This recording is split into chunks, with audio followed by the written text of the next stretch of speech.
Number 4. Ladies, you may step back and we will give the spotlight to candidate number 4.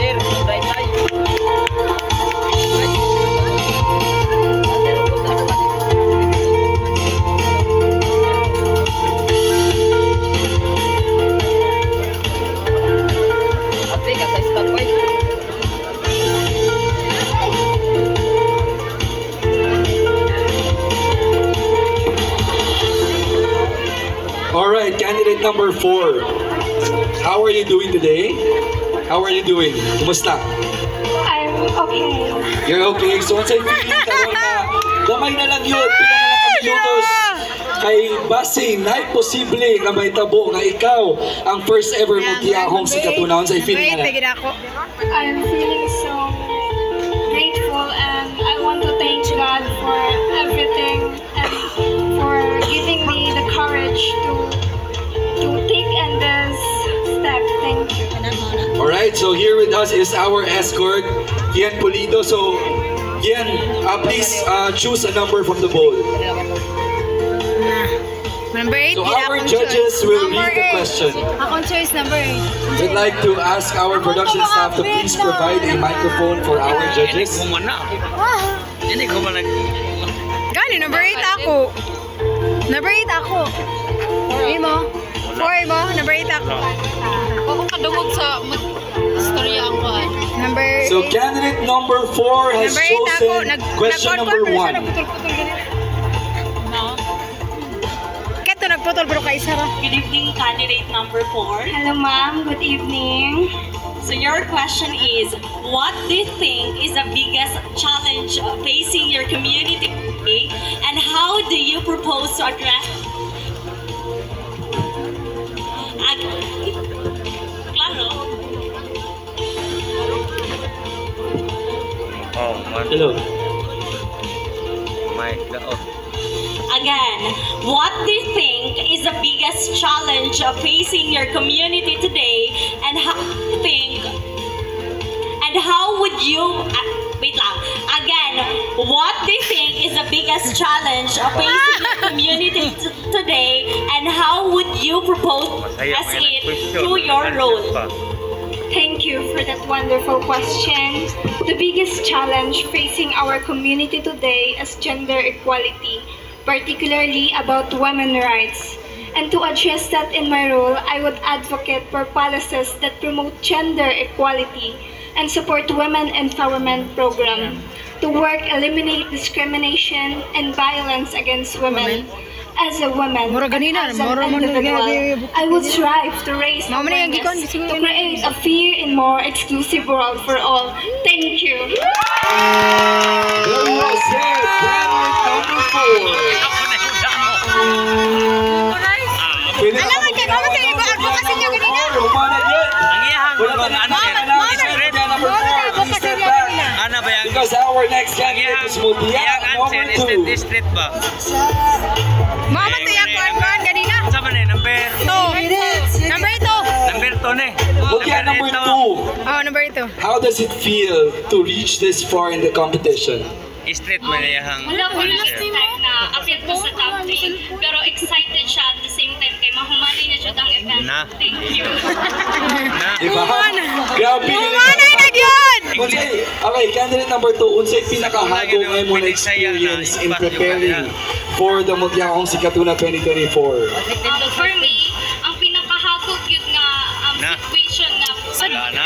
Mo na imong idol. Dili huy number 8. 24 is kanang Dili eskwela ka magbinisaya sa man. morning and receive ka of practice. Dili ka Kinahanglan makaulit English sa inyong speaking ka balay. diya, ah. You're busy kay naman ka din niya sa kuan din mo appeal ka of practice. You need to be productive as a mutya. That is why mo ni pinakahagog para sa ako. Dili siya lang That's a real beauty queen, no? So even if she's preparing for the Mutya, ay nagyapon siya. Dili niya pasagdan iyang studies. Alright, so we all stand a well-rounded beauty. Candidate number 2, please choose your number in the bowl. Murag iyara man to ganinang kuan. Iyara Mo na imong idol kana. Dili lagi number 8. Out. Number 8. Grabe itong mga questions, no? Murag mas lisod pa man ni sa bar exam. Binisayaan gyud nag-isa ka mo. Okay. Na impas yun na. Rightfully so. Candidate number 2's question is question number 2. Okay, so good evening. Mutya number 2. So your question goes like this.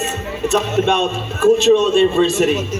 In a world that is increasingly global yet divided, how can culture events like Mutya pageant promote understanding and unity? Again, in a world that is increasingly global yet divided, how can cultural events like Mutya pageant promote understanding and unity?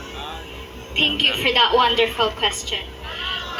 Cultural events such as the Mutya pageant have the potential to enhance mutual understanding diba? and solidarity among people of different origins by presenting a range of culture, diba? cultivating respect for unique customs, and offering a forum for communication and interaction.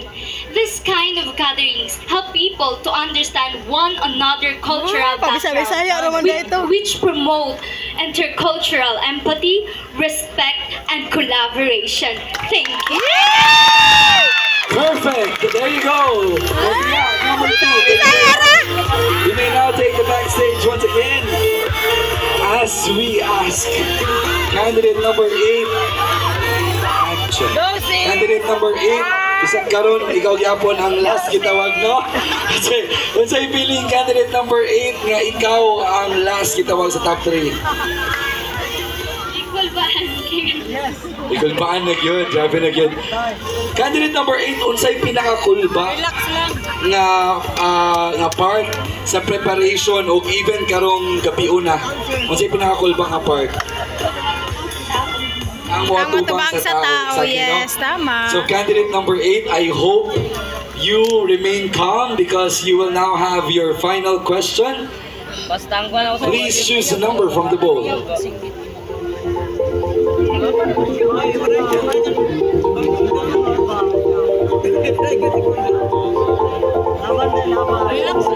Relax. Ginawag na ko. Ikaw na ba kumbit?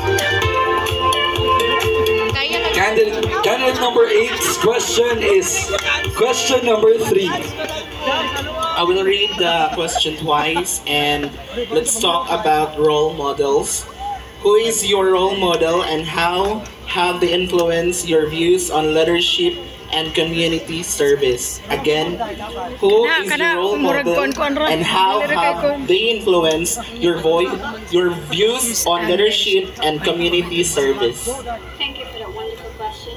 Yes. My role model is my sister. She's an SK here in Barangay Sikatuna and a nail technician.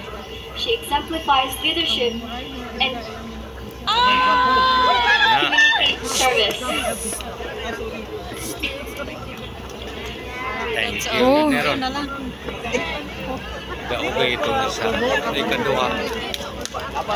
She taught me that leadership is not just serving others. It's about serving others. And Sige, go, go. Go. Go. Once again, we'd like to request everyone to please refrain from making unnecessary noises so as not to distract our beautiful ladies on stage. again, my role model is my sister. She is an SK here in Barangay Sikatuna and the nail technician. She exemplifies leadership and community service, balancing local governance with her professional work. She has taught me that leadership is about serving others. And